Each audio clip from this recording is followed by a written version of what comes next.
husband and his entire family humiliate his wife at the Christmas party, unaware of who she really is, what she does next, ruins them. He thought the night ended when she walked out. He was wrong. At the Christmas party, surrounded by his family, their laughter, their raised glasses, Daniel watched it happen. He heard the jokes. He heard his mother mock her luck. He heard his sister laugh at her gift before opening it. And when someone reduced his wife to a placeholder, he stayed silent. That silence was his cruelty. He didn't stop them. He didn't defend her. He smiled, embarrassed but compliant, while his family turned her into entertainment. And when Emily calmly set her untouched glass down and said she needed to leave, Daniel believed he'd won. He believed she would cool off, forgive, return the way she always did. What he didn't know was that the moment she stepped into the cold night, he didn't just lose her. He handed her a reason. While he stayed behind pretending nothing mattered, she was opening a door he had never been allowed to see because he had never earned the right. A file he didn't know existed, a trust he never asked about, a structure with her name already written into it. Not long after, Daniel would walk into a courtroom, still believing he could explain it all away, still believing his voice carried weight, until he saw where she was seated, until he heard the evidence read aloud, until he realized the quiet wife they mocked had never been powerless, only patient. And when the consequences hit, they didn't hit one person, they hit the whole family. Dear viewers, thank you for being here. If you watch without subscribing, it's like standing in that room, hearing the jokes land, watching her walk out, and still saying nothing. But when you click subscribe, you're choosing to be the voice she didn't get that night. You're standing with every woman who was underestimated, every quiet heart that survived in silence, and every person who finally chose themselves. Please subscribe and tell me where you're watching from in the comments. The sound of the phone vibrating on the kitchen counter cut through the quiet like a warning. Emily Carter didn't pick it up. She stood still, hands resting on the edge of the counter, eyes fixed on the dark screen as it buzzed once, twice, then stopped. The caller ID was short, neutral, almost cold. Brooks' legal private client. Emily exhaled slowly, as if steadying herself against a memory she wasn't ready to open yet. Then she turned away, pretending the call had never happened. Emily Carter was 34. To anyone watching from the outside, she looked ordinary, soft-spoken, simply dressed, the kind of woman people underestimated without meaning to. She lived quietly.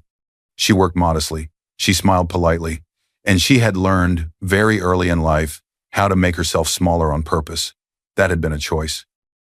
Years ago, before her life narrowed into this quiet kitchen and this marriage, Emily had sat at polished tables with board binders stacked in front of her. She had listened to bankers and attorneys speak in careful language. She had signed documents that carried more weight than most people ever touched.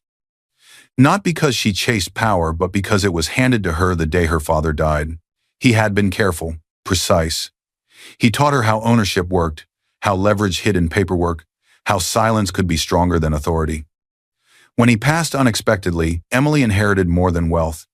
She inherited responsibility, influence, and a truth most people didn't learn until it was too late. That truth had come to her the night before the funeral, in a quiet office when her father's attorney opened a sealed letter and read his final instruction aloud. If they know who you are, he told her gently, they'll never show you who they are. That sentence followed her everywhere. It shaped her choices. It became the reason she stepped back from a world that never loved without calculation.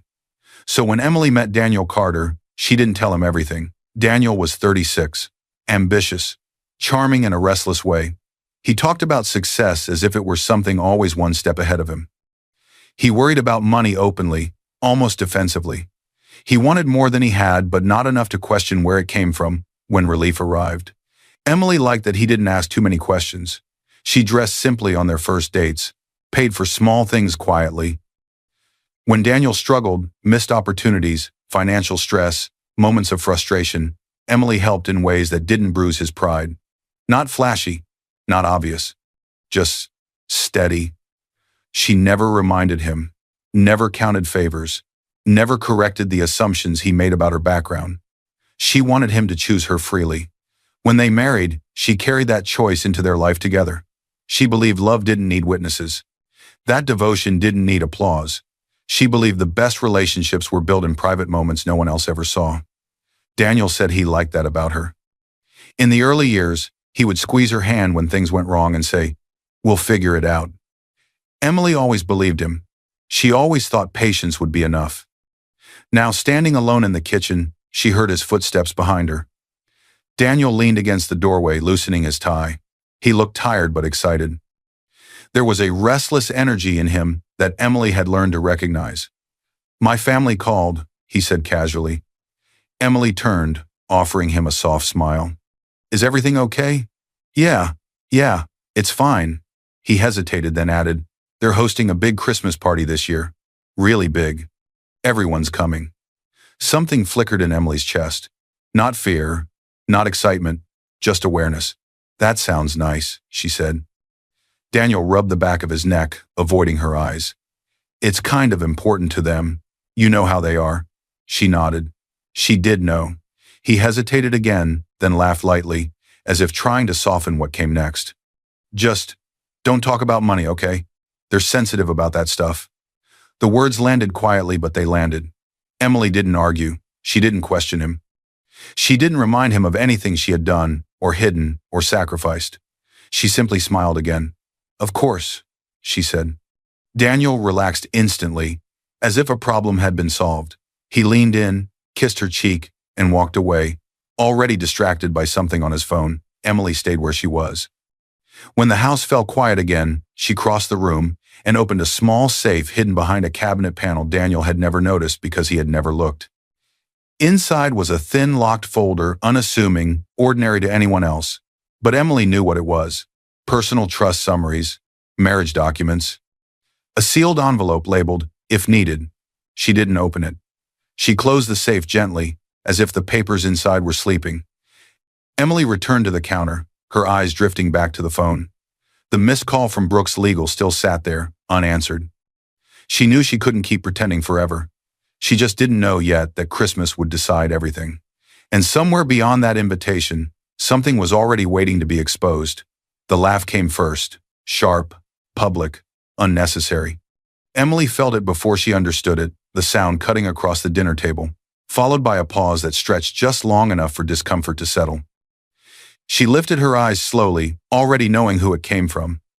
Margaret Carter was smiling. Margaret was Daniel's mother. Early 60s. Perfect posture. Carefully styled hair that never moved out of place. She spoke with the confidence of someone who had never been questioned in her own home. Margaret liked control, and she liked reminding people who belonged where. "Well," Margaret said lightly, waving a hand as if brushing away a trivial thought. Emily wouldn't understand these things anyway. The table chuckled politely. Emily sat still. This was how it usually started. The room was full that night, family, friends, longtime neighbors, people who had known Daniel since childhood. Plates clinked, glasses lifted, conversations overlapped. It looked warm, familiar, safe, but it never was. Emily had learned the pattern early. Margaret corrected the way she pronounced words, the way she held her fork, the way she described her work, always with a smile. Always disguised as concern, Lydia Carter, Daniel's younger sister, sat across from her, scrolling on her phone while half listening, late 20s. Loud where Margaret was subtle, she liked jokes that landed a little too hard.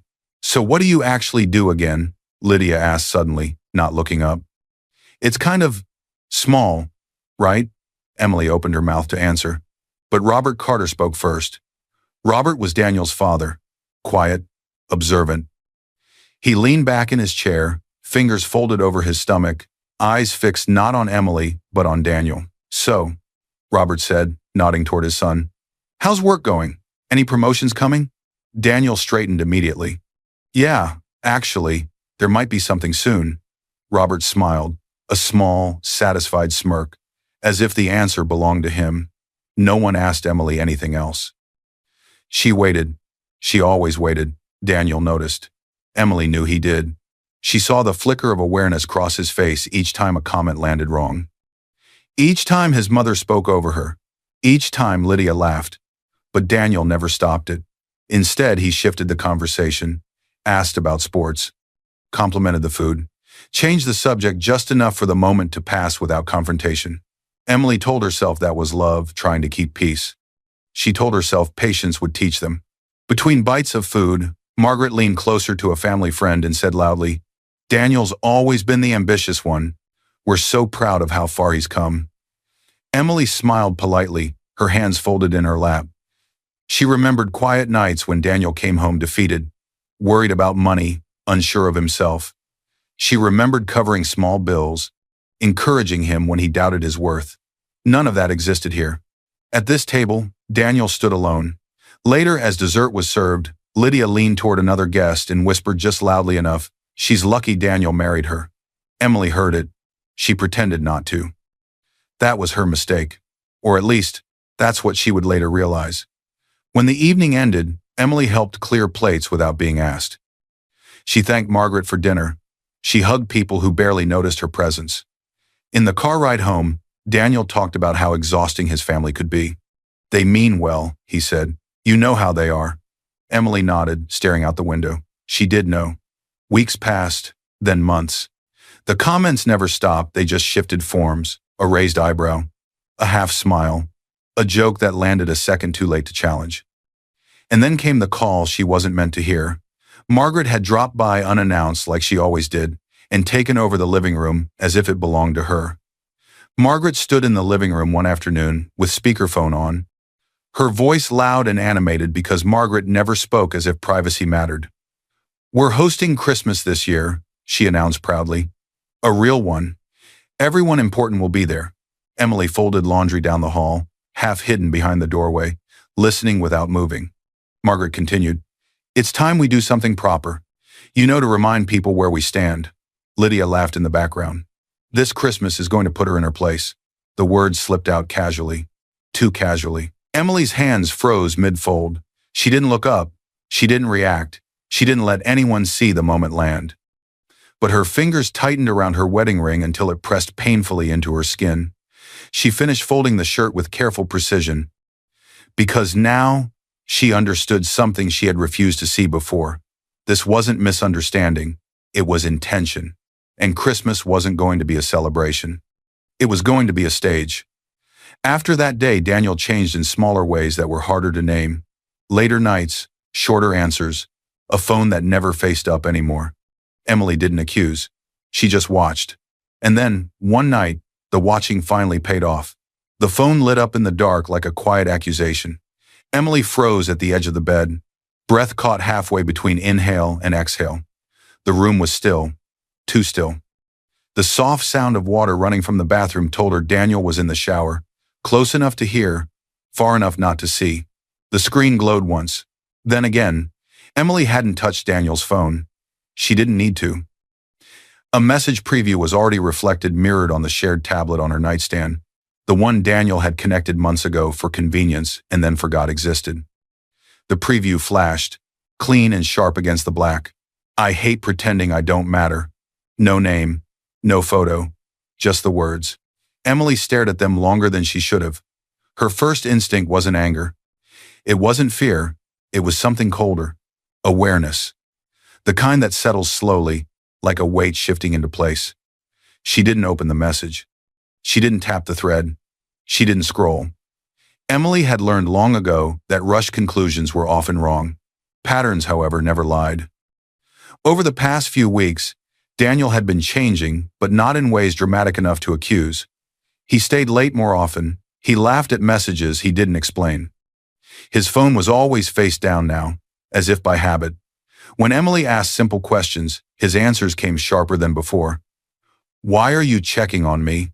I told you I'd be late. Can we not do this tonight?" The words themselves weren't proof, but the tone was new. She listened. She watched. Later that week, Daniel mentioned someone new at work. "We've got a consultant helping on a few projects," he said casually while pouring a drink. "Smart, efficient, kind of a lifesaver, actually." Emily nodded. "That's good." He smiled too quickly. "Yeah." She said nothing more. A few nights later, while Daniel slept, Emily noticed something else. That same thread preview popping up late, too late for work, and always with the same emotional bite. Emily began to connect the quiet dots. She noticed how Daniel stepped into other rooms to answer calls, how he tilted the phone away from her without realizing he was doing it. Still, she said nothing. She waited. The night the message appeared again, everything slowed. Daniel was in the shower once more. Steam filled the bathroom. The mirror fogged over. Emily folded laundry at the foot of the bed, moving calmly, rhythmically. The shared tablet lit up. I hate pretending I don't matter. Same tone, same demand. Different night. Emily lifted the tablet. Her hands were steady. She took a single screenshot, only the preview, only what appeared without opening anything. Then she locked the screen and placed it back exactly where it had been. She didn't save it in her camera roll. She forwarded it to her own secure folder, then deleted the forward from the tablet's visible history. By the time Daniel came out of the shower, wrapped in a towel and relaxed, everything looked exactly the same. "You okay?" he asked casually. "Yes," Emily said, and meant it in a way he would never understand. That night, as Daniel slept beside her, Emily lay awake, staring at the ceiling. She didn't cry. She didn't shake. She didn't imagine screaming matches. She remembered her father's voice again, soft and steady. Watch first, understand second, act last. She didn't know who the woman was yet. She didn't know how long it had been going on. But she knew one thing with absolute certainty. Someone believed they mattered more than Emily did, and Daniel was letting them believe it. The next morning, Daniel grabbed his phone and rushed out the door. He kissed Emily's forehead distractedly and said, "Big day today." Emily watched him leave, her expression unreadable. She walked to the home safe and opened it just long enough to slide in a small note. One line, one date. Evidence doesn't rush, she thought. It waits. And as she closed the safe, her phone vibrated again, this time from a number she didn't recognize. Emily didn't answer, but she knew the next step was no longer about observation, it was about preparation. The phone rang sharply, slicing through the quiet of the living room. Emily flinched before she could stop herself. Daniel was in the next room, half focused on his laptop, but Emily already knew who it was. The ringing had a rhythm she recognized, impatient, demanding, confident it would be answered. She picked up on the third ring. "Emily." Margaret's voice came through immediately, crisp and controlled. "I'm calling to confirm Christmas." Margaret never wasted words, and she never asked questions she didn't already think she knew the answer to. "Yes," Emily said calmly. "What would you like to confirm?" Margaret didn't pause. "We're doing gifts this year, real gifts. Everyone is bringing something appropriate." There was movement on the other end, dishes clinking, voices in the background. Emily could hear Lydia laughing somewhere nearby. "It's important," Margaret continued, lowering her voice just enough to sound serious. "Everyone important will be there." Emily pictured it instantly. The room, the eyes, the measuring looks. She had survived it in smaller doses. This time, it would be larger. Public. "That sounds lovely," Emily replied politely. Margaret made a small approving sound. "Good. We want things done properly this year." And Emily, a slight pause, like a smile you couldn't see. "Try to make an effort." Emily's voice didn't change. "Of course." She thanked Margaret, wished her a good evening, and ended the call. The silence afterward felt heavier than before. Daniel walked in almost immediately, as if he had been waiting. "That was my mom, right?" he asked.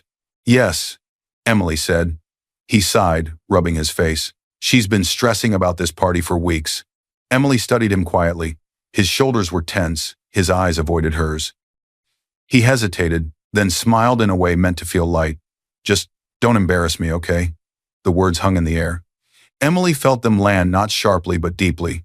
She searched his face for a joke, a correction, any sign he would take it back. He didn't. "I won't," she said gently. Daniel relaxed instantly, as if that single sentence had lifted something from him. He leaned forward and kissed her cheek. "I know, you're great." He returned to his laptop, already moving on. Emily stayed where she was.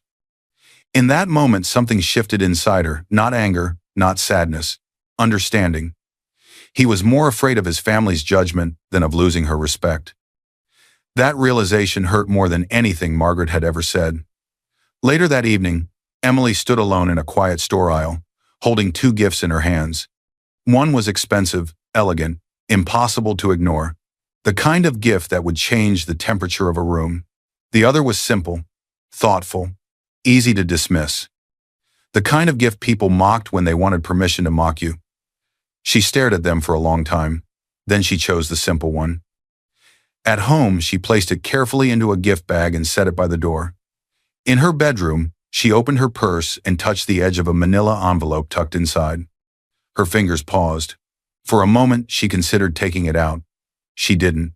She slid it deeper and zipped the bag closed. Not yet, she whispered to herself. That night, as Daniel slept, Emily sat at the edge of the bed, turning her wedding ring slowly around her finger. She thought about every dinner she had smiled through, every moment she had waited for anyone to speak up. Then her phone vibrated softly. She didn't ignore it. A voicemail, calm and professional. "Mrs. Carter, this is Brooks Legal. We need to speak. Your father's trust requires the year-end authorization you postponed. The holding structure can't remain in limbo much longer." Emily closed her eyes. When the message ended, she sat very still. Then she spoke quietly, with certainty. After Christmas. She placed the phone down, turned off the light, and lay beside Daniel, her face unreadable in the dark.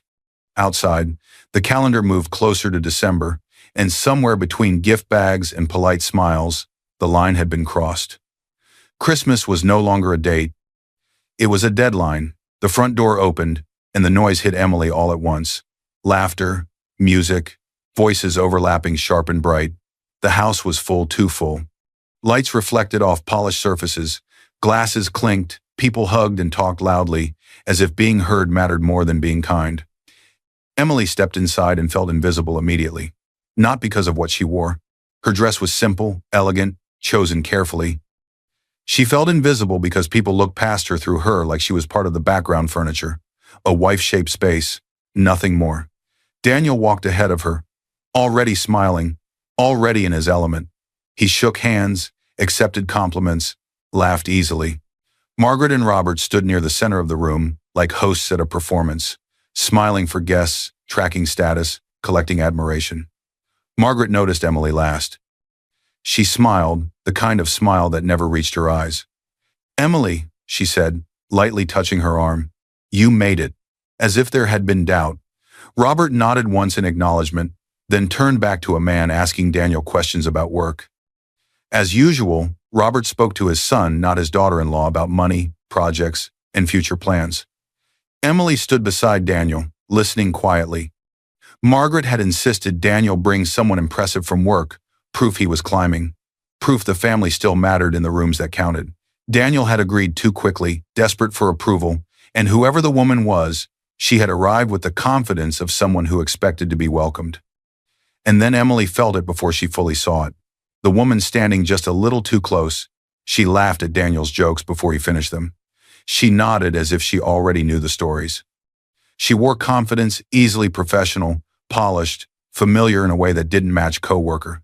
Daniel's hand lifted automatically, guiding the woman forward with practiced ease. "Oh," he said brightly, like this was normal. "You two haven't met. Emily, this is Claire Monroe.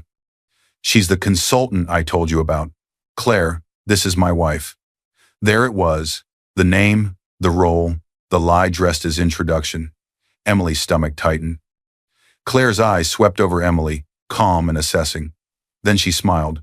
Not warmly, not cruelly, knowingly. "You must be so proud," Claire said softly, just loud enough for Emily to hear. Supporting him from the sidelines. The words were gentle. The meaning was not. In that moment, Emily understood something clearly for the first time. Claire knew exactly who Emily was supposed to be, or rather who Claire believed Emily was. Emily met her gaze without blinking. "I am," she said simply. Claire's smile widened, satisfied like a person who thought she'd already won. The evening moved on, but the tension stayed. When it was time for gifts, Lydia clapped her hands dramatically. "Let's do this part," she announced. "This should be fun." Emily handed over her gift bag quietly. Lydia lifted it, raised an eyebrow, and laughed before opening it. "Oh, this should be interesting." A few people chuckled. Lydia pulled out the gift, thoughtful, modest, carefully chosen. She turned it over, pretending to inspect it like a joke. "Well," she said loudly, "it's cute." The laughter was sharper this time. Margaret stepped in smoothly. "It's sweet of you, Emily. Some women are just better at fitting in." A guest laughed too loudly. Emily glanced at Daniel. He looked uncomfortable. But he didn't speak. Margaret continued, warming to the moment. "Of course, not everyone grows up with the same expectations. Some people marry into opportunities they never imagined. She smiled, lifting her glass. The room leaned in. Emily felt something settle inside her, heavy, cold, clear. This wasn't ignorance. This wasn't misunderstanding. This was permission. Daniel had given it to them every time he stayed quiet, every time he changed the subject, every time he chose peace over truth. Emily's fingers brushed her ring. She felt the edge press into her skin. She looked at Daniel again. He smiled at her then. A small, embarrassed smile, like he was asking her to endure a little longer. Margaret raised her glass higher. "Let's hear it for Emily," she announced loudly, her voice cutting through the music. "Proof that anyone can marry into this family." The room laughed. Not everyone, but enough. Emily stood very still. She looked at Daniel. He didn't stop it. He didn't correct it. He smiled. And in that smile, something inside Emily finally broke free. She felt calm, dangerously calm. As the laughter faded and the music resumed, Emily lowered her eyes, not in shame, but in decision. Because this was no longer a misunderstanding to survive. It was a moment to remember, and moments like this always come with consequences. The laughter didn't stop. It rolled on louder now, fueled by wine and confidence, like the room had decided Emily Carter was no longer a person, but a performance. Margaret kept her glass raised, enjoying the attention. Her voice grew warmer, looser, more careless with every word. "We're just so grateful," she said, smiling broadly, "that Daniel found someone who appreciates what she's been given. Not everyone gets lucky like that." A few guests nodded. Someone laughed. Emily stood near the edge of the room, posture straight, hands relaxed at her sides. She felt strangely distant, as if she were watching her own life happen from across the room. Margaret continued. "Some people spend their whole lives wanting more. Emily understands gratitude." Lydia leaned forward eagerly, feeding off the moment. "Honestly," she added with a laugh, "she should thank us for upgrading her life." This time, the laughter was sharper, louder. A man near the fireplace, someone important, judging by how people angled their bodies toward him, tilted his head and asked, almost casually, "So, Emily, what do you do for work?" For a fraction of a second, the room paused. Emily opened her mouth. Daniel spoke first. "She doesn't really have a career," he said quickly, with an awkward laugh. "She does little things, helps out. Nothing major." The word little didn't need explaining. Emily felt it then, not pain, not shock, but separation. A clean, quiet break inside her chest. She looked at Daniel. He wouldn't meet her eyes. And Claire, standing close enough to Daniel that her perfume sat in his space, stepped forward smoothly, sensing and opening the way predators sense weakness. She placed a light hand on Daniel's arm and turned to Emily with a soft, sympathetic smile. "Some women are just," Claire said gently, like she was offering kindness, "placeholders." The silence that followed was sudden and heavy. Then came nervous laughter, a cough, someone shifting uncomfortably, trying to pretend this wasn't cruel. Emily felt every eye turned toward her. She didn't move. She didn't blink. For the first time all night, she spoke. "Is that what I am?" she asked calmly. Her voice didn't rise. It didn't tremble. It cut through the noise cleanly. Daniel stared at the floor. Margaret frowned, annoyed by the interruption. Lydia rolled her eyes, like Emily had committed the sin of making things uncomfortable. No one answered. Emily waited anyway. This was the exact second everything changed. Inside her mind, her father's voice returned steady, unshaken by time. "Never respond when they think you're powerless. Respond when they know." They thought she was powerless. Emily picked up her wine glass, feeling its cool weight in her hand. For a moment it looked like she might drink, like she might swallow it down like she always had. Instead, she set it down on the table, untouched. "I think I should leave," she said softly. "I have something to take care of." The room froze. Margaret blinked, surprised. "Oh well." Daniel looked up then, confused, like he'd forgotten Emily was capable of movement without permission. "Emily," he started. She didn't stop. No one followed her. No one apologized. No one called her back. They watched her go because they believed this was the end of it. Daniel stood frozen for a breath, eyes following her to the door. Then he forced a laugh too loud, too quick, and turned back to the room like a man trying to glue his pride together. "She's just overwhelmed," he said, smiling. And the room accepted the lie because it was convenient. Emily walked through the front door and into the night. The laughter behind her became muffled as the door closed. She stood still for a moment, breathing in cold air, grounding herself. Her phone vibrated in her coat pocket. Brooks' legal private client. "This time," she answered. "Yes," she said quietly. A pause. "Mrs. Carter," the voice said, professional and calm. "Are you ready to authorize the filings we discussed?" Emily looked back at the house one last time, the lights, the music, the people who thought they had won. "Yes," she replied. She hung up, stepped into her car, and drove away. Behind her, the party continued. Ahead of her, something irreversible had already begun, and the next time they saw her, she would not be leaving quietly. Emily didn't cry. She didn't scream. She didn't pull over. She drove. The road was dark and empty, nothing like the noise she'd left behind. Her hands stayed steady on the wheel. Her breathing stayed even. Anyone watching would have thought she was calm. She wasn't calm. She was finished. Emily turned into a private parking garage attached to a quiet office building Daniel had never visited because it wasn't hers in the way he understood. It belonged to a holding company her father had built long before Daniel existed in her life. The name on the building directory was forgettable on purpose, one of those bland corporate shells people walk past every day without thinking twice. The security gate recognized her plate and lifted. Upstairs, the elevator required a key card. Emily swiped once. The doors opened without sound. Her office lights came on automatically, clean, minimal, controlled. Emily crossed to a wall panel, opened it, and revealed a safe.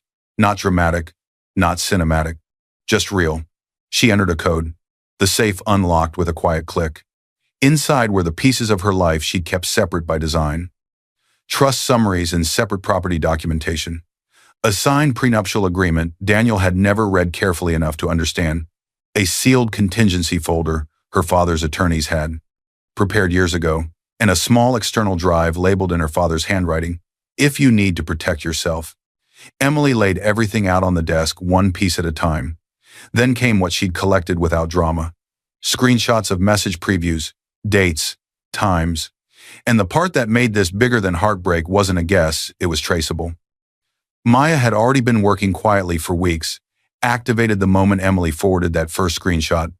And Daniel had been careless in the way insecure men often are. Confirmations synced to shared devices, receipts sitting in email, reimbursements saved under file names that assumed no one would ever look, expense records, not assumptions, not rumors, numbers, hotel charges routed through business reimbursement, client dinners on nights Daniel claimed he was working late, a company card used in ways compliance teams were trained to notice because patterns always repeated. A knock came at the door. "Come in," Emily said. A man entered first. David Brooks. He was her attorney trust counsel first, litigation second, early 40s, calm, precise. The kind of man who didn't raise his voice because he didn't need to. Behind him came Maya Lewis, a private investigator with sharp eyes and no wasted movement. They sat without small talk. Emily slid the file across the desk. "This is everything," she said. David Brooks read quietly, page after page. No dramatic reactions, just tightening focus. Maya opened her own folder and added details with professional certainty. "He didn't just have an affair," Maya said. "He got sloppy. He used work cover stories, work money, work access. And Claire wasn't a stranger, she was brought into the same circles as your in-laws." Emily's jaw tightened once. David looked up. "Emily," he said carefully, "this isn't just divorce. This is exposure." Emily didn't flinch. "I know." David tapped the prenuptial agreement lightly. "Your separate assets are protected. Your father designed it that way. The marital assets are another process, but the evidence of financial misconduct gives us leverage," Maya added. "And the company can't ignore this. If Daniel used corporate funds improperly, it becomes a compliance issue. That forces action." Emily exhaled once. "Then we don't threaten," she said calmly. "We document." David nodded. He placed two sets of papers in front of her. A divorce petition and request for temporary orders. A formal complaint packet prepared for the company's compliance office and board counsel, fax only. Evidence attached. Emily picked up the pen. Her hand didn't shake. As she signed, something shifted, not loudly, Not dramatically, but permanently. David gathered the pages. We file tonight. Service happens fast. Maya stood. And I'll keep verifying. No gaps. Emily watched them move with practiced efficiency. This wasn't revenge. This was protection. And by the time Daniel realized what she had set in motion, it would already be too late. The courtroom doors opened, and Daniel Carter walked in like a man who thought he still had control. His suit was sharp, his posture confident. He nodded at familiar faces, family, friends, business contacts, people who believed this was a marriage issue that would settle privately like everything else. Margaret sat stiffly in the front row, lips pressed thin. Robert sat beside her, arms crossed. Lydia leaned back with forced boredom, scrolling like she couldn't be embarrassed. Daniel wasn't worried. Not yet. Then he saw Emily. She was already seated at the front, calm, composed, dressed simply. Beside her sat David Brooks, legal pad open, files organized, expression unreadable. Daniel's steps slowed. His confidence flickered. Why is she sitting like that? He thought. Like she belongs here. The judge entered. Everyone stood. When the hearing began, Daniel still believed he could explain. Still believed his voice carried weight. David Brooks stood first. For context, he said evenly, Mrs. Carter is the trustee and sole beneficiary of the holding structure established by her late father. Her separate estate is documented, protected, and fully traceable. He didn't insult Daniel. He didn't perform. He presented facts, screenshots and timelines establishing the affair, not emotional language documentation, then financial records, expense reports, reimbursements that didn't match business activity, a paper trail that didn't care about charm. The courtroom murmured. Daniel's face tightened. The judge listened without expression, then turned to Daniel with a kind of calm that made panic worse. Mr. Carter, the judge said, temporary orders exist for a reason. They prevent people from hiding assets and escalating conflict. Based on what I'm seeing, I'm granting the requested temporary restrictions and ordering full financial disclosure. Daniel opened his mouth. Margaret shifted forward like she was about to speak. Ma'am, the judge said without looking at her. Do not interrupt. Margaret froze. David Brooks continued, voice even. And for the court's awareness, Mr. Carter's employer has been notified of allegations involving misuse of corporate funds. We are not asking this court to decide employment outcomes. We are documenting relevant financial conduct. Daniel's head snapped up. What? He said, too loud. Emily didn't react. Daniel's phone vibrated once, then again. He glanced down, then froze. Subject line, administrative leave effective immediately. His attorney looked at the screen, went pale in the quiet way professionals do, and slid a printed copy across the table without a word. Daniel stared at it like it was written in another language. Lydia stopped scrolling. Robert's mouth tightened. Margaret's face drained. Daniel's voice cracked for the first time. This is insane. The judge's gaze sharpened. Mr. Carter, control yourself. Daniel looked at Emily, then really looked. And in that second, the dinners replayed in his mind. The quiet support, the way money problems had softened without explanation, the way she never argued about how things got paid. Emily wasn't beside him. She had been holding him up. The judge spoke again, calm as a blade. The court's orders are effective immediately. Violation of these temporary orders will have consequences. And then Daniel heard the sound that didn't belong in his fantasy of control. Footsteps. A uniformed deputy stepped closer, not to make a scene, but to make sure the court's space stayed controlled. And then a man in plain clothes appeared at the end of the aisle, quiet, professional, holding a packet like it weighed nothing, a process server. Daniel Carter? He asked. Daniel's throat went dry. Yes? You've been served, the man said evenly, extending the documents. This is the filed petition and temporary orders. The room shifted. Whispers started. Daniel looked around like someone waiting for the world to correct itself. It didn't. Security didn't move for Emily. They moved for him. And in that moment, Daniel understood something too late. This wasn't a fight he could talk his way out of. This was a life he had already lost. Daniel broke the moment the courtroom doors closed behind them. The sound echoed heavy wood shutting, and it was like something inside him collapsed with it. Emily, wait! His voice was too loud, too desperate. People in the hallway turned their heads, pretended not to stare, failed. Emily kept walking. Her heels moved steadily across the marble. Her back stayed straight. Her face stayed calm. She looked nothing like the woman who had stood quietly at the edge of a Christmas party weeks earlier. Daniel rushed forward and grabbed her arm. It happened fast. A deputy stepped between them immediately. Another caught Daniel's wrist and forced his hand away with practiced ease. "Sir," the deputy said firmly. "Step back." Daniel stumbled, barely steady. Margaret stood behind them, frozen. Her mouth opened like she wanted to command the hallway into obedience. No sound came. No one was listening to her. "Please," Daniel said, voice cracking. "Emily, please just listen to me." Emily stopped. The hallway went quiet. She turned slowly. This was the first time she really looked at him since the judge spoke. Daniel's suit was wrinkled now, his eyes wet, his confidence gone so completely it looked ridiculous that it had ever existed. "I was insecure," he said quickly, words tumbling over each other. "You know that. My family, they've always been like this. They pressured me. I just wanted to keep the peace." Emily didn't speak. "I never meant for it to go that far," Daniel rushed on. "I didn't think it would turn into this. I swear." Margaret found her voice, weak and thin. "Emily, families make mistakes. We can talk about this." Emily didn't look at her. She looked only at Daniel. When she finally spoke, her voice was steady, quiet enough to be controlled, clear enough that everyone nearby heard. "You didn't humiliate me because you were weak," she said. "You humiliated me because you thought I was." Daniel's face collapsed. Emily reached into her bag and removed a single envelope. Not dramatic, not theatrical, official. She pressed it gently against his chest.